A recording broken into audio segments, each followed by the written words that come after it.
This is Patricia Hill, your host for The Changing Paradigm. Today I have as my guest Connie Marlow, who is the director of Friends of Earth People. Friends of Earth People. Parents for Choice in Education.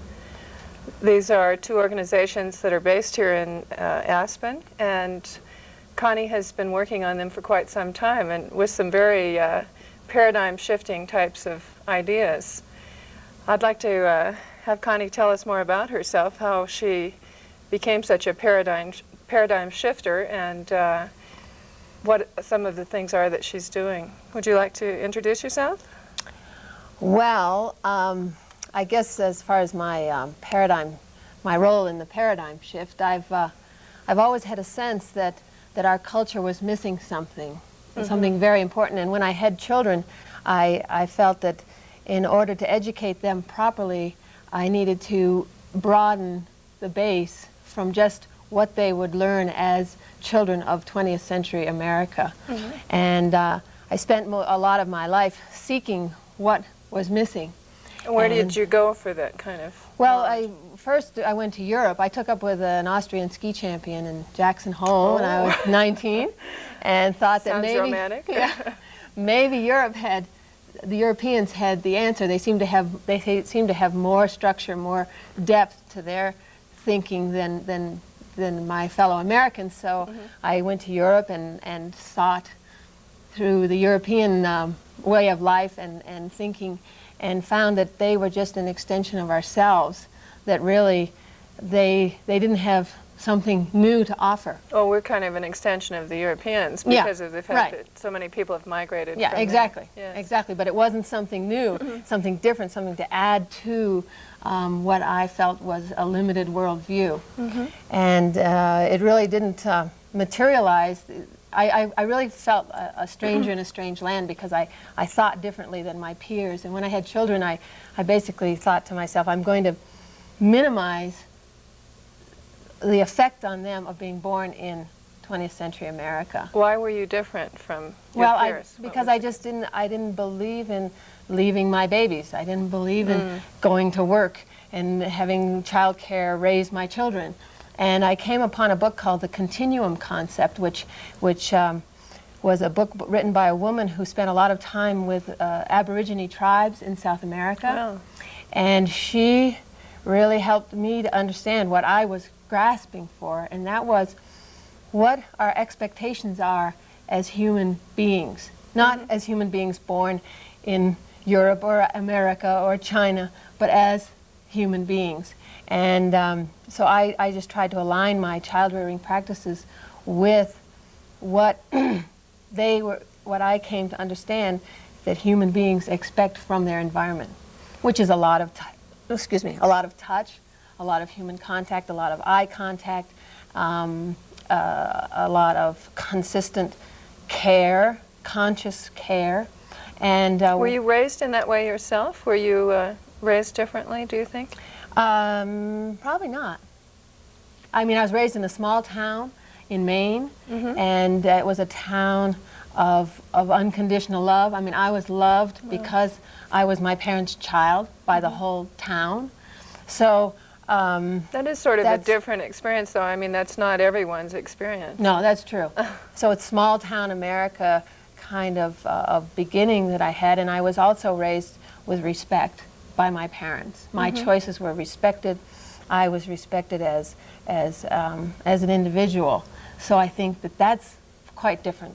You were probably raised more like an Aboriginal who is honored by his tribe and his people. Possibly. I mean, these were, all American mom and dad, but it was a small town, and their philosophies just matched who I was, and they gave me a lot of freedom and a lot of respect. And you grew up very close to nature, obviously. If you were in Maine, and you mentioned that your family lived on a large piece of land there. And well, no, my family, actually, my great grand uncle, our family had a family food processing business that had made a lot of money in the war years, and my great grand uncle took the family fortune and bought 200,000 acres from the paper companies in northern Maine that holds 56 mountains, Mount Katahdin, northern terminus of the Appalachian Trail, and gave it to the people of Maine to be held forever wild. What year was that? Well, he was governor of Maine in 1921, and it spanned a period of 30 years. Well, he was certainly a forward thinker, wasn't he? Yeah, he was an incredible visionary. He didn't want it to become a national park because he knew that what would come with national parkdom would be commercialism, and so he wanted it to stay a state too. park. I grew up near Yellowstone Park, and I watched that get not terribly commercialized, but as a national park, of course, there is other activity that goes on there. So his vision and his forward thinking, you know, really gives me the courage to stand up myself, you know, and say, I think differently. I think there's something missing. I think there's something we need to do. And what this book, the Continuum concept, really, like I said, I felt a stranger in a strange land until I accessed the fact that the native people of this continent, that there are 500 Indian nations right here who think exactly the way I do. So all of a sudden, I had gone to Europe, I had gone looking, and what I found was that the native people have been holding information for us that we have not allowed into our paradigms, our basic assumptions. And that's when I started Friends of Earth People, because I want the mission and vision of this organization is that the native people, their job has been to hold this information for us, for mankind, until mankind was ready to take it into their belief systems. And what are some of those ideas that they've been holding for us, or what information do they have? Well, it has to do with the nature of the universe, the natural laws of the universe. Really? And Albert Einstein was very cognizant of these natural laws, and he spent his life, you know, beyond his life as a scientist, which everyone recognizes and puts him on a pedestal, because he allowed science to progress at a great quantum leap. He was also a man who fought for peace. Yes. And who had access to this knowledge of these natural laws. Well, in fact, I've read a lot about Einstein myself. I got quite fascinated with him at one point, and I realized after reading several books about him that he was a visionary and a mystic, actually. Yeah, exactly. You see, so what the native people have been holding, they're visionary people, they're elders, at the core of their teachings and their knowing. I mean, their life is just as dysfunctional as ours at this time. You know, we've all... Oh, it's pretty sad, actually, to see what's happened to the Indians. Right, but at the core, you know, what their grandmothers have been teaching them, and what their is at the core, the very essence of who they are, is the knowing of this the natural laws of the universe. So they've never really completely lost touch with that. No. And see, they've been trying to walk in two worlds, because we did a very good job convincing them that their gods were terrible, and that their way of being and their way of speaking were you know, if they were going to do that, they weren't going to survive. And savages. Yeah, all that. All those things. And besides that, we wiped out most of them, and so, you know, they've been walking in two worlds, and it's been very confusing for them, because these two worlds barely mesh, because one's a fear-based world and one's a trust-based world. And the Indians are more in the trust-based world. Yeah, absolutely. Yes. And the fear-based systems that are in place are relentless. I mean, if you don't fit into the fear-based systems, you will not survive at this point in time. I used to teach in a college in Washington State, and it was near one of the Indian reservations. And there was some kind of scholarship program to send the Indians to college. Oh, well, you can imagine how well that worked, you know. They would come, and they'd be there for maybe 2 weeks at the very most, and they never could fit into that system. It didn't work for them. And that's still going on. I talked to a friend of mine in Hopi. I spend a lot of time on the Hopi reservation, and I talked to the principal of the high school there, actually. Really? And he said, you know, we spend all this time and all this energy trying to prepare these kids for college. They get into good colleges, and they last 6 weeks. Yeah. And actually, it's starting to happen to our kids. Well, because we're preparing them. Speaking of fear-based systems, you know. See, in my opinion, there's another world coming, and in the prophecy of the Indian, there's another world coming. Yes. We are at the end of the fourth world.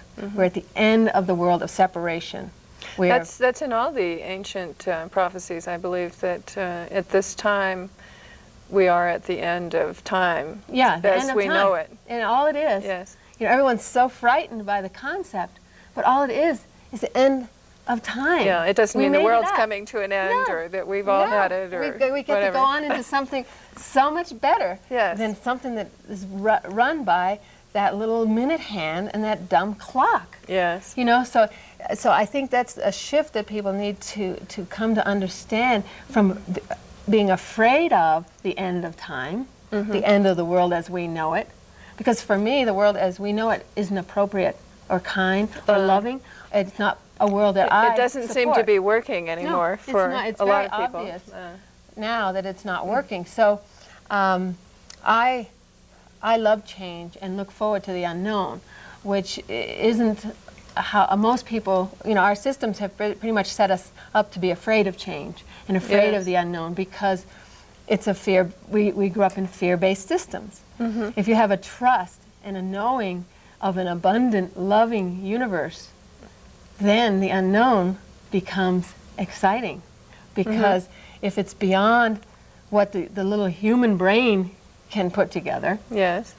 it has to do with the infinite, creative, all-knowing, all-loving, infinite intelligence, then wouldn't we welcome it if we could trust and not fear that there's something bigger and better? That makes me think of the fear of death that most Western people have, and the difference between that and the Indians or even other cultures' view of death, that it's something much more and something more wonderful and liberating than Westerners seem to think it's the absolute end of everything, and it's terrible, you know. Well, that just feeds into our fear. Yes. So we don't want to die. We don't want to get older. You know, the Indian point of view is a woman isn't even worth listening to until she enters menopause, until she passes menopause. Isn't that nice? Oh, yeah. It would be nice if we had that view, too. We are entering our time of wisdom. Yes. You know, when people, when we've put together all our life experiences and now we have the fruit of them. It's not that we're old and worthless and useless. Yeah, that's No such way. a terrible attitude in this culture, I think. You know, when you are over 40 or whatever, suddenly you become a cast-off or something. But in most cultures in the world, the elders are very highly respected because of their knowledge and their experience. And But see, what it does is it feeds our fear-based systems. It feeds our makeup, our, you know, it feeds all of our systems of separation and control. Yes. And see, that's what I you know, what my worldview sees is that that we are not victims of, because we've created them, but we are enmeshed in a system. You know, our paradigms, our belief systems have allowed us to enmesh ourselves in systems that are actually killing us, killing our spirit, killing us literally with heart attacks and strokes, Yes. etc. And my feeling is, as a mother of 3 children, that I want to bring about something different. I don't want to have them come to the end of their time with me and say to them, open the door to the lion's den and say, well, sweetie, there it is. hope they don't get you. Yes, I know, it's a frightening world now. I have a teenage daughter too, you know, and she has just started in her first year of college, and she's discovered already what a big bad world it is out there, you know. It's terrifying. Which is a creation of our imagination. It's a loving world. Yes. It's an abundant world. Well, See, we've only created this big bad world Right. that we have. Yes. Right, and there's another world that exists simultaneously with this one we've created. The fear-based one. There's one that's still in operation. It's not that it stopped when we decided to create this thing we're doing. It didn't. The other one didn't stop. It's still going, and we can access it if we can shift how we think. As an individual, an individual can access it simply by coming to understand the loving nature of the universe and taking that in. What are some of the specific ways that we can change our ways of thinking in order to access that more loving Mother Nature or whatever it is? Well, actually, I have some bumper stickers here that I've put out with some ideas that I feel that if people were to come to understand these concepts, then automatically, as your heart starts to open, you automatically start to make decisions and live your life in such a way that you start to hook into the infinite balance and the abundance of the universe. So let's go through some of those, and maybe you can explain to us what you mean by some of them. Here, this one, Mother Earth loves you. Now, we have bumper stickers that say, love your mother. Yes. Right? Love your mother. Well, you can't love your mother. You can't love yourself. You can't love anything until you have an understanding that you are loved and you are lovable. And so this Mother Earth loves you when you come to understand that when she gives you grass and oats and grains and clean air and clean water and trees to shade you, that is an active act of love. It's done with unconditional love. And see, when people say, well, what about the storms and the hurricanes and the droughts and the pain? Well, unconditional love has to do with giving you what you ask for. So if you're afraid, and we have a race of people right now who are afraid, we are afraid of Mother Nature, then she will give us what we ask for. So we're even creating some of these disasters and terrible storms. And that sort absolutely. Of thing. And we're creating scarcity. Some of these bumper stickers talk about the scarcity. I have one here. Well, Bob's gone for a minute, so we'll refer to those in a minute. But we have a system of scarcity that we have created. Our economic model, John Maynard Keynes, I studied economics in college. When I first read about John Maynard Keynes and his economic model, number one, it was a model based on growth. And I saw 25 years ago that a model based on growth would not work. I wasn't an ecologist. I wasn't anything. I just said, that's not going to work. And it's not. I knew then we needed a new John Maynard. We need a new structure. But we have a system that's based on scarcity. There's not enough. If I don't work hard, I won't get it. And if we come to understand that the universe is abundant, we came here to live life abundantly. That would undo a lot of our systems, I think, if we believed in abundance or had abundance. So much of exclusivity and all that sort of thing is based on scarcity and those ideas. So this thinking that I'm doing really has to do with what's coming after the collapse of the systems of power and control, scarcity, and I have visions of what that is going to be. See, I feel we're transitioning out of money. Yes, a lot of people have predicted a worldwide economic collapse. Do you think that's... Well, I don't know how it's going to come about. See, being in touch with the Indians, I spend a lot of time with very wise, old, shaman-type elder people who see things, our whole progression in time from point A to point B. Things are going to happen, and it may be a collapse of the system. It may be an enormous paradigm shift where we just shift out and shift into something else. I mean, just like a transformation. And a lot of people are predicting that sort of thing too. It's just some kind of shift that will happen. Yeah, and it's really out of our ability to conceive, because we are so locked in such a narrow little box that our ability to conceive of something that's basically orchestrated by the all-intelligent, all-creative, all-loving force of the universe. We don't have access to that. And I happen to spend time with people who have a broader access to it.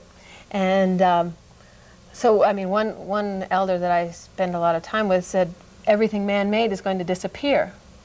Well, how is everything man-made going to disappear? Well, there's lots of ways. I mean, there was one elder who said we're going to go off to the stars and everything's going to Earth is going to cleanse herself and then we're going to come back to a whole nother. And while we're up there, our molecular structure is going to change. I've had a vision about that myself. See? I have. So, you know, all of this knowing is in each of us. And that's what the Indians talk about, and that's what the Indian culture is based on. Basically, when a young man goes out on the mountain on a vision quest, when he has his vision, when he comes back to his people, that vision is more important to that tribe than all dogma that's gone before, because they are an ever-changing, future-oriented culture, and that man is a genius, and he is, you know, we're each and every one of us geniuses, that we're each bringing our piece to the puzzle. And so when he comes in with his piece of the puzzle, they go, all right. They don't go prove it. They don't say, where did you find that? What research did you do? Who said it? You know. That's such a discouragement to creativity and vision. You know, as I said, I've had some visions. I've had visions all my life, and I can remember being treated like as if I was crazy or something, you know, and so I started to think, well, maybe I was. Yeah, you know, maybe I shouldn't have these visions anymore. You know, start craving that. But we're not supported in it. We're not acknowledged for intuition or vision, creativity. What I see around me now, because I have this worldview and I have this vision of what's coming, and I see things everywhere that support it. I see it in the movies. I see our children going to movies now that are training our children to believe in themselves, to believe in a different point of view. Aladdin, a whole new point of view. I've wondered about that, you know, how these trends start in movies, and you know, it's almost like some kind of divine guidance says, all right, this is the kind of thing we're going to do now, and it always is very educational. It's magnificent. I've talked to movie producers. I used to date a movie producer, and I said, why is that? You know, what happens? And it just totally is unconscious for these people. They don't set out to say, yes, well, let's now do this type of movie. It's the creative force. See, I think, you know, the Greeks had their mythology, their myths that they lived with, and that I think that the creative force spoke to them. The Indians had their legends. Jesus spoke in parables. You know, it has come through indirectly through stories, through, you know, and now we have our movies. And it's a way, I believe, I see it every movie I go to. Well, I see the divine creative force talking to us about what's coming on the planet, and it has to do with accessing our own heart, has to do with believing in ourselves, because that's all we can do. It doesn't have to do with joining a cult or a group or you know, being here and being there. It has nothing to do with that. This is it. It's the pure essence of basically of unconditional love and unconditional. It has nothing to do with being in or out or the right. See, my vision, what I see is it's going to come slamming right down through the open heart, the heart of America. See, one of my sort of my worldview is that America is in fact the new world. That people came from here from all over the whole globe to break with tradition and to start a new life. I think that's in a lot of the ancient prophecies as well.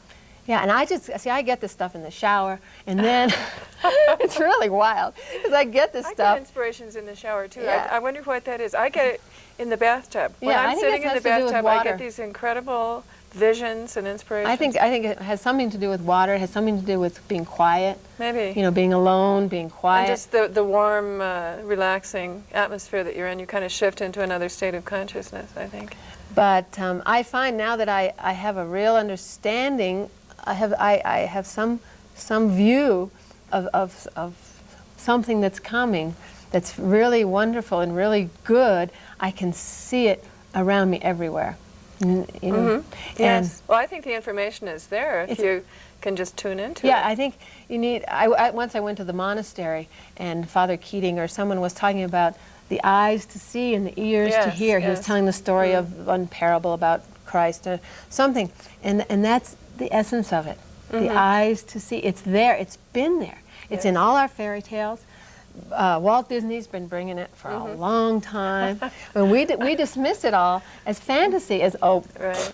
Well, and we dismiss the Indian stuff as, oh, they believe. Well, what I've done is I come to understand that it's fact. It's real. Yes, I agree. I'm a Jungian, actually, as a psychologist. And, of course, Carl Jung was involved in a lot of study of ancient cultures and developed the idea of the collective consciousness and archetypes and all those things. And I can remember when I first studied all that, I thought, well, isn't that interesting? That's just, it's kind of quaint, you know, it's sort of... yeah, it's whatever. out there. It's out there someplace. Yeah. And then I think the older I get, the more experience I have, I see that these things are absolute truth. Yeah. They're absolute patterns and ways that are there to help us and guide us. And it's through all the old fairy tales, all the old the children's books, Bible like, stories. I was in Mexico reading to my children The Lion, the Witch, and the Wardrobe.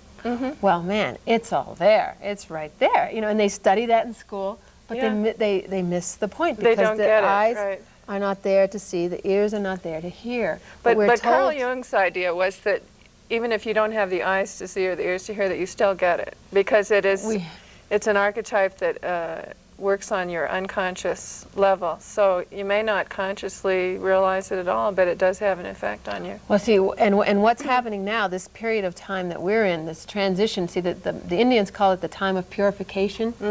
And I've certainly felt that personally. I've been going through a lot of purification. Yeah, I personally call it the big zit theory.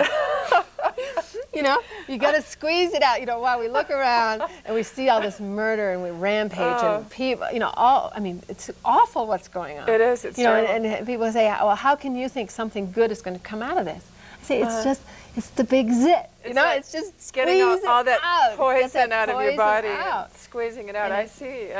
Yes, that's a. And the Indians, I'll remember that. call it the time of purification, and it's been in their prophecies. The signs are here that this is what we're in, and it's a transition out of the fourth world of separation into the fifth world of unity, and it's just beautiful. And there's one story. That has to do with the fact that the grass, it's such an exciting time to be alive, that, and that we've all chosen to be here now, to bring the earth through this process, that it's such an exciting time to be alive that the grasses that aren't up yet will push themselves up through the ground to be here for it. They're just so excited to be here for this time. For this time, you know, and we look around us and everyone's so depressed and they read the papers and they watch TV and they go, you know, and what I do is I just look beyond it. I say, there's something much better coming. I have an understanding of the beauty of the human heart, of the human potential, and I am going to look over the shoulder of the collapse. And I'm going to concentrate on bringing in what I see is coming. And so then one just ignores that stuff. Don't you think, too, though, I mean, one of the visions I've had is that in the Bible, for instance, it talks about the time of the separation of the wheat and the chaff, or the goats and the lamb, the goats and the sheep, or whatever. And I see people making choices right now that, you know, they're either going toward the light or they're going toward the darkness. There's just not much in the middle anymore. I'm saying now, you know, I see the good people are getting better and the bad people are getting worse, you know? Yeah, and it just seems to be happening. And also, I came up with a saying in my life a few years ago that nothing is as it appears to be. That's true, yes. And sometimes it can, you know, because we've ordered everything according to right and wrong and good and bad. Right. We made that up. You know, the Indians refer to man-made laws. And so at this point, you know, it's the whole concept of judging this is good and that is bad, and this person is, you know, we just don't know. Yes. Because there's what appears in our current structure, which you know, in our current paradigms, murder is accepted. It's not okay, but it's accepted. Oh, that's the human. That's just human. Well, no, you know. It's not okay. It's not. It's not. It's not just human. We have created. Even if you're O.J. Simpson, it's not okay. No, it is not okay in any circumstance. We have created it, and so, you know, if if we've created a set of paradigms that allow, that say that's part of life, you see what I mean? Yes, you know what I'm trying right. to say? Then boys how, will be boys. Yeah, boys will, yeah. How can we then say that anything within that set of paradigms is in fact aligned with the true nature of the universe, which is a loving, abundant place. You see what I mean? Yes. So it's very this concept of good and bad, right and wrong, as far as I'm concerned, needs examining.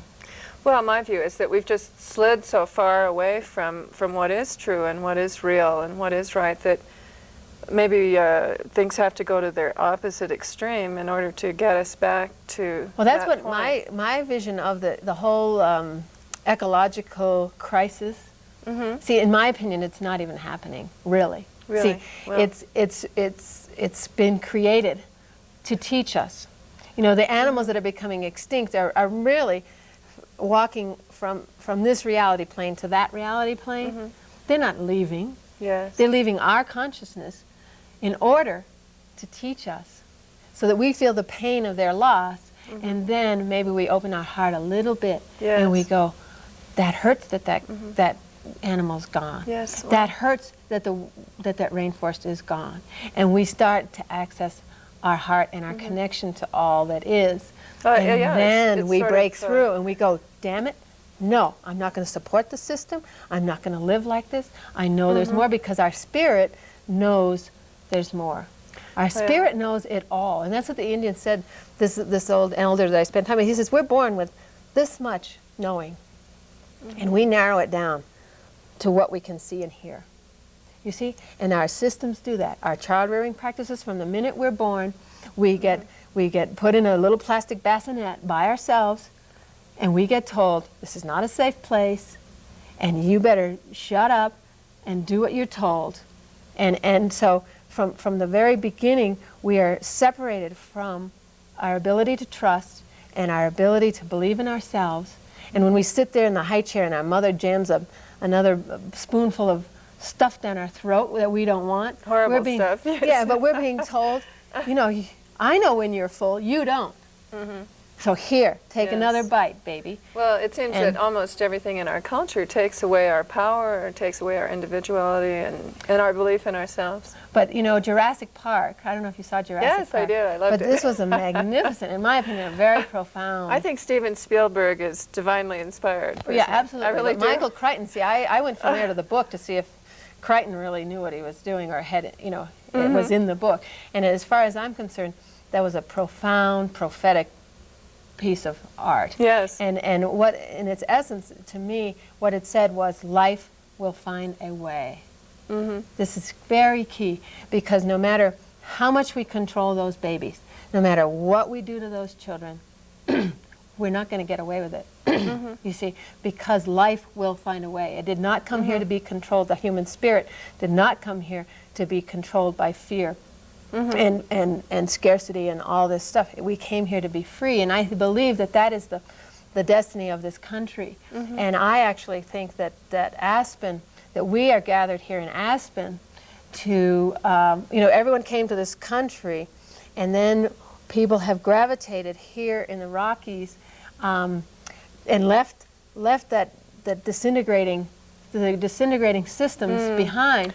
Yes. And so Atlas much of that Shrugged, now. I read Atlas Shrugged a long time ago, and Ayn Rand spoke of a place in the mountains where the people with integrity came to.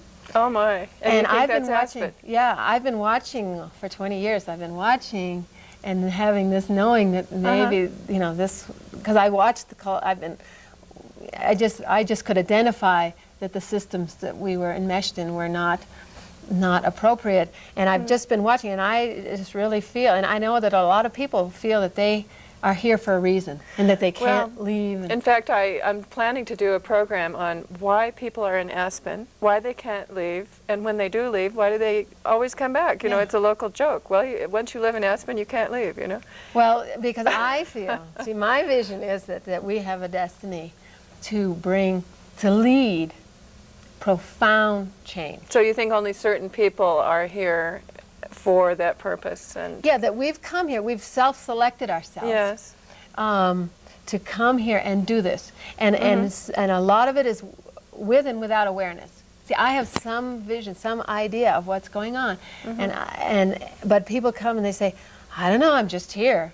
And I go, see, from my point of view, there's a veil in place right now. Oh, yes. But I think it's getting thinner, though. It's getting thinner. I've noticed that. It's getting thinner. And so people think they're here to have a rich, fancy house, and they're here to have a good time and drink good wine and eat good food and have a good time. Well, that's great. That's a really good reason to be here. If you just look at who's in Aspen, it's pretty darn impressive. Yeah, it's quite a collection. In the world that's going, they've all accomplished something great. But they're also something, I feel they have a quality of integrity, a quality of, we've made a choice. We're going to, this profound change, I can't even, I have some inkling of what it is, but it's so profound. See, because it's just, we just don't know what it is right now. It's so profound. And because there's stuff happening all over the country in education, there's stuff happening in this and that. You look at Aspen, you go, this is not, this is really, everybody's just here having a good time. They're not, it's not Sedona where people are walking around with pyramids on their head and yes, I lived in Sedona. They go a little too far the other way. We're just a center of crass commercialism and opulent consumption, right? But Aspen is a place that people look to as an example. It attracts attention. We have a worldwide reputation. Whatever happens here, yes, it's a world event. So I believe that we're going to access something, and it's going to come right so clearly, cleanly, right through mainstream America. Nobody's going to grow their hair and put on saffron robes and chant Hare Krishna, It's going to come, just like, in my opinion, what's happening in education here right now, I've spent a lot of time, my Parents for Choice in Education, I spent a lot of time trying to stop a movement that's taking place in the rest of America called outcome-based education, which I think I had some effect, and promote alternative ways of thinking about education. I had a couple of Native American elders speak. I had a psychologist speak. I had Dr. Witt, Tom Crum, and John Siegel all speak at an interesting group. Yeah, but what they had was a thread, a common tie of connectedness and choice and truth, basically, and what I consider. And then we had a public forum where 25 leaders in the community, I asked them to come and speak of their visions of what we can be, not of what we are, but of what we can be. That's what we need to take an inspiration and go forward with. And these people came, and the beautiful things, the amazing things that were said by a cross-section of this community, old-timers and new-timers and parents and children and teachers and students and heads of schools, was absolutely amazing. I hope you taped that. I'd love to see it. Yeah, we'd have a tape of it, and actually what something that came out of it was something that I'm calling the Aspen model, which has to do with community, shifting of how we think about human beings. Like the first thing is that we understand that that each person is a genius. You see, that becomes a paradigm shifting thought. That's a very big paradigm shift, yes. In their own way. And from there, this model brings in ways that our culture can understand and assimilate it, because Tom Farrell has seen this model, and George Stranahan up at the community school, they see this model and they go, right on. I saw in the material that you gave me a letter from the governor, from Roy Romer, acknowledging this program. Yeah, and the governor's seen it. This is paradigm shifting thinking. It brings in Native American concepts, that have come up from the earth to us, and it brings it, and it's come from the people, the leaders in our community, and it was actually accepted by the Democratic Convention here and went on down to Romer, and he's just really impressed with what we're doing as far as, shifting community shift. His whole emphasis is going to be community redevelopment. So this model is kind of in existence now, and it's going to be interesting to see if it takes on a life of its own. I have a suspicion that it might. But Colorado is quite an innovative state in a lot of ways. It's been the leader in a lot of paradigm shifting and new developments that are now filtering out into mainstream America.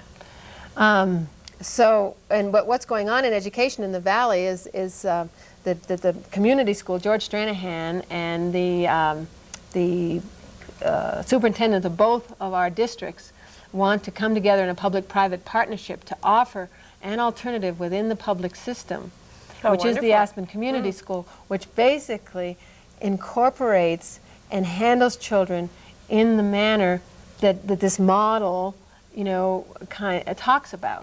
So and which is aligned with the Native thinking, which is aligned with you know, open-hearted, kind approach to children.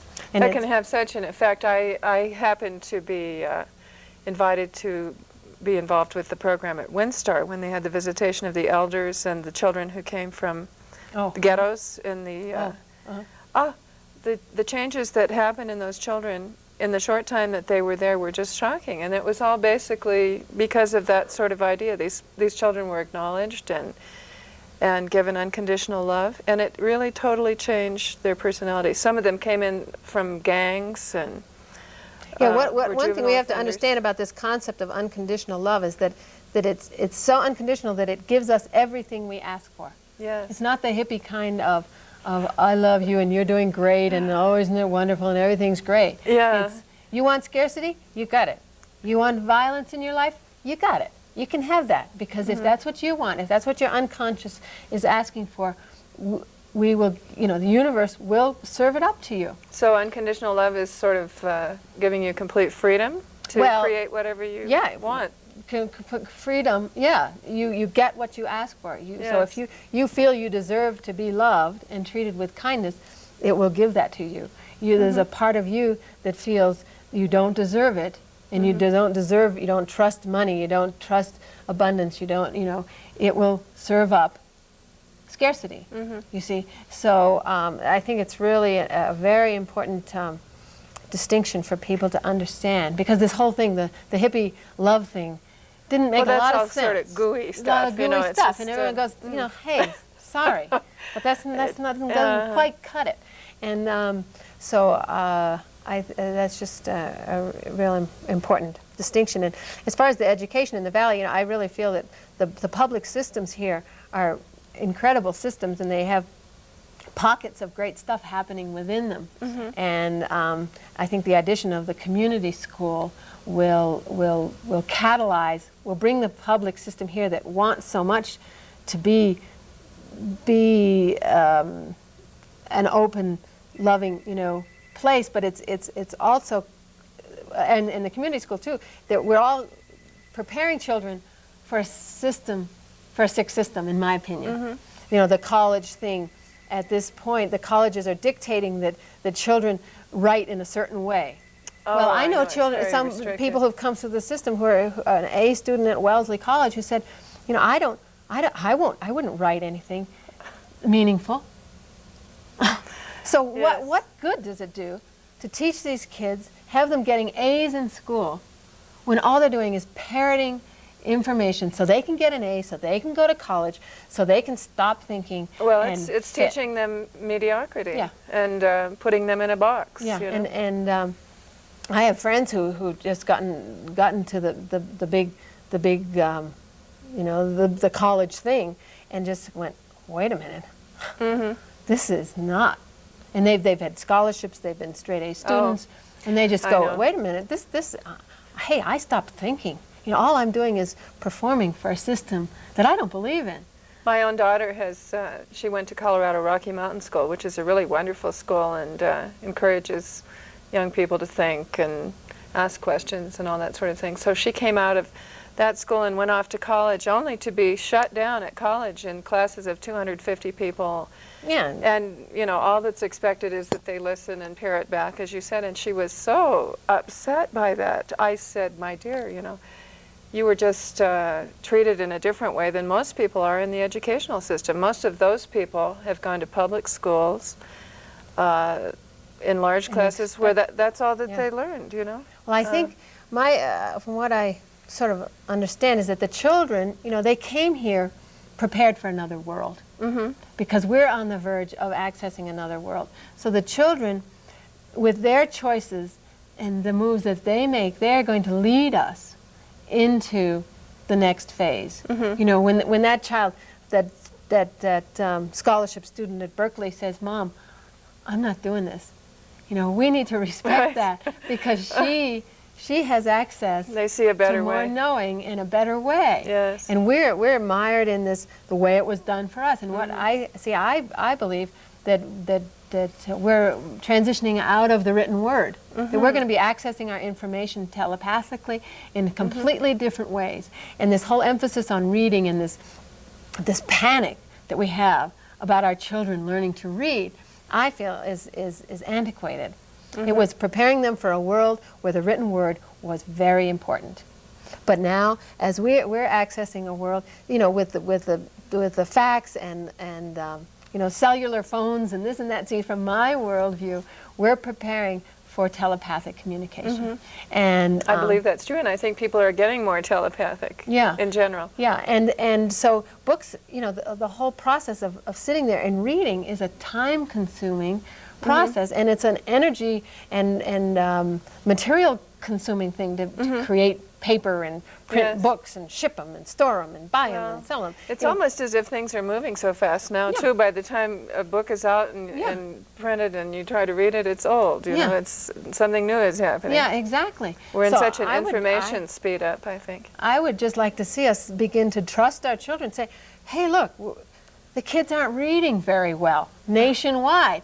So maybe there's something going on there. Maybe that's a good thing, not a bad thing. Exactly. Why don't we take our lead from that and go, okay, so then our reading, what's going on? There's videos, there's this, there's that. Okay, why don't we create environments that utilize the next step in communication rather than trying to hold back to an antiquated system? So I think that's probably what people are referring to when they talk about the paradigm shift or this change in dimension or whatever it is that's happening. We're just moving out of that old antiquated system that's just ready to break down. It's already on its own way out, I think, but it just doesn't work anymore. Yeah, so, and I think it goes to the nuclear family. You know, I've got a nuclear family, a husband and a wife and 3 little kids and the animals in the place, you know, and I think it's antiquated. I think it didn't work. I think it was a bad experiment. You know, and we're all talking about family values. Well, you know what's gone on inside of those nuclear families? Oh, there's a lot of pain in those nuclear families, and that's all coming out now. A lot of abuse, a lot of pain, a separation. You know, I think it was a very bad experience. You know, experiment. And I'm looking forward, and I teach my children that their family is a global family. It's not just the 5 of us that sit around the breakfast table and do our little family thing. I think I'm doing a disservice to my children to teach them that that's their family. Well, I think we are certainly moving towards a more global view of the world, a more global economy. Everything is expanding, so that is just a natural progression, that we would see ourselves as a global citizen. Right, exactly. But you just look within the single parent families. You know, that there's very few families like mine. Yes, you're the exception now, rather than the rule. And what I'm hoping to do within that framework is bust it open. You know, keep what's good of it, but bring it open it up to bring in more. You know, and you know, I think there's just everything that we basically accept as good and appropriate and accept as givens. We need to examine those and take our intuition and our feelings and go with them and trust them and bring about a new way. To some extent, we're being forced into that. We don't have the choice anymore. You know, it's just happening. Yeah. See, one of my whole theories about the native people, and I have this thing that I say that we're going to, it's a synthesis, a vision of synthesis, that we're going to bring together what the native people have been holding. And we're going to bring together what we've learned as modern people. And we're going to bring it together. We're going to create something completely new that has never been experienced by anyone on the planet before. We're not going to go back and be Indians and sit around and dance in the kivas and do all that stuff. Well, no, we're not going to do that. And they know that their time, that they served a purpose And it's in their prophecy that their time will, that their traditional ways will have served the purpose of mankind. And so my vision is that we're going to create something completely new that no one has never been experienced on this earth. And it's going to be by bringing together what they know and what we know. So it's not they're good and we're bad. And actually, I was just down in Hopi, and an elder, I was talking to an elder, and I was telling him this sort of theory, and he said, Connie, I was just meeting with the elders the other night, and they were saying just the same thing. They were saying, we've got to take the best of what they are, meaning us, white folks. And we have to take the best of what we are and bring it together. Yes. And that's what's going to be so beautiful, is creating something new. I think that sounds very exciting. Yeah. It's a different view than, as you said, a lot of people who are in a panic or depressed or worried about what's going on in our world. I think it is, it's kind of a cleansing period, but it is moving us towards a brighter future. Yeah, and a whole new, and you know, that song of, oh, what's his name, old John Lennon? You know, Imagine. Imagine. It's all there. Right. It's all there, no possessions. You know, the native people, their concept of possessions, you know, if I like that necklace, I say, Patricia, I like your necklace. You and take that off and give it to me. To you, because that's the signal that it's my turn. Well, that, you know, and I say that I take responsibility when I say that to you. I don't come out of greed. You know, I know that it's my turn for that necklace, you know? I've had that experience. In traveling, I didn't realize, of course, that that was what it meant. If you said to someone, I like your necklace, which I do like your necklace very much, by the way, but in some places in the Middle East, for instance, I admired somebody's bracelet and they gave it to me. I didn't mean for them to give it to me. I just wanted to tell them I thought it was beautiful. But you see, you know, our whole fear thing, our grabbing, our hoarding thing, you know, on my bumper sticker thing here, I've got this one bumper sticker, hoarding is passé. Hoarding is passé. Abundance is our birthright. Giveaway, the essence of abundance.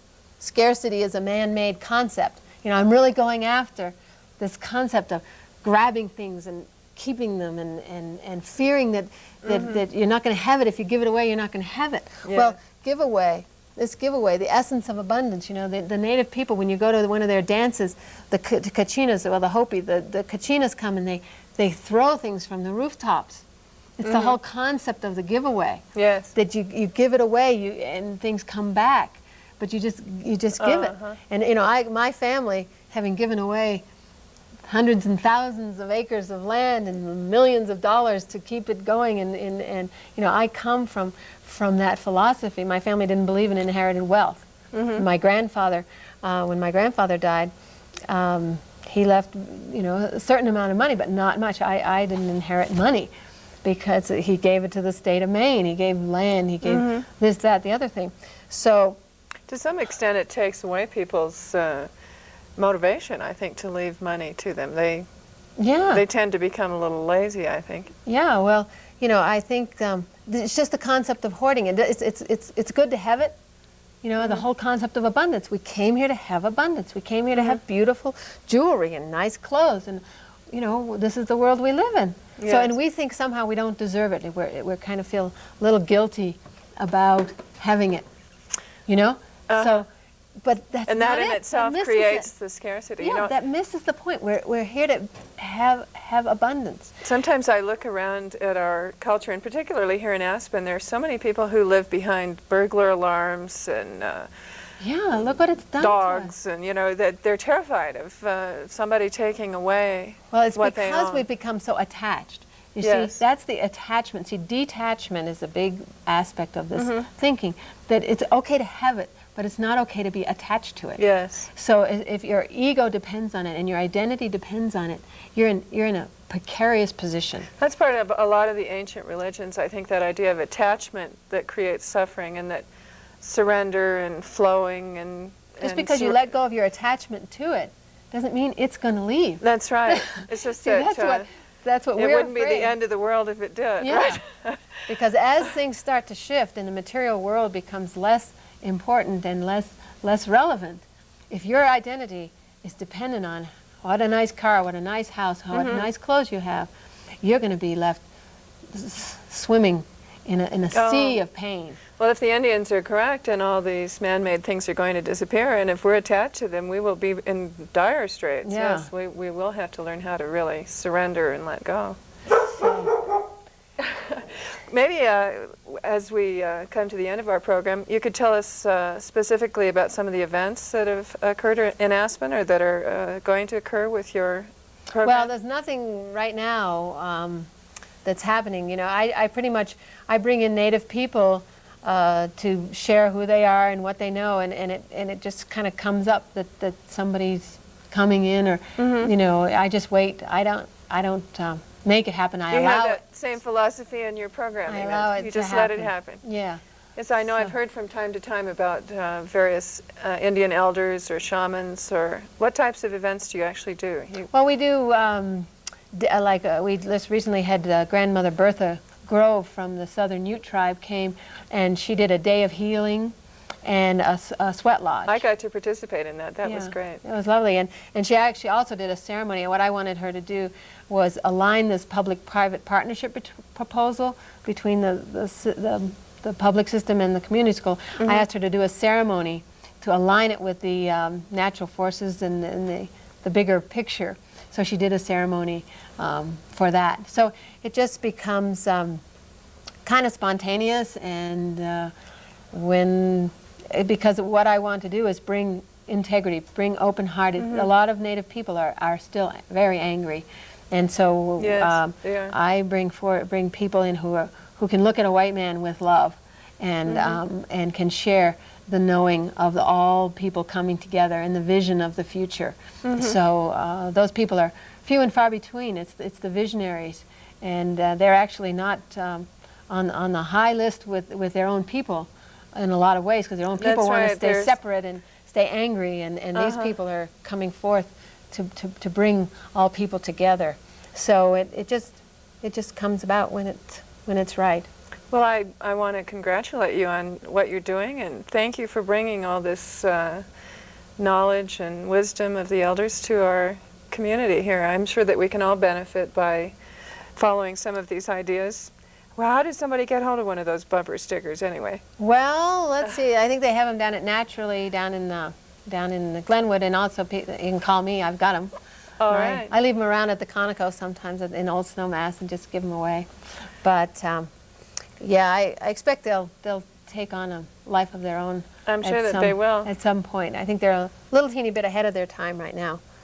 But well, Connie, I want to tell you all that this has been Connie Marlow. She's head of a program here in Aspen that is called Friends of Earth People, and also an important educational program that's being developed. What was the name of it? Well, it's called Parents for Choice in Education. It was really just,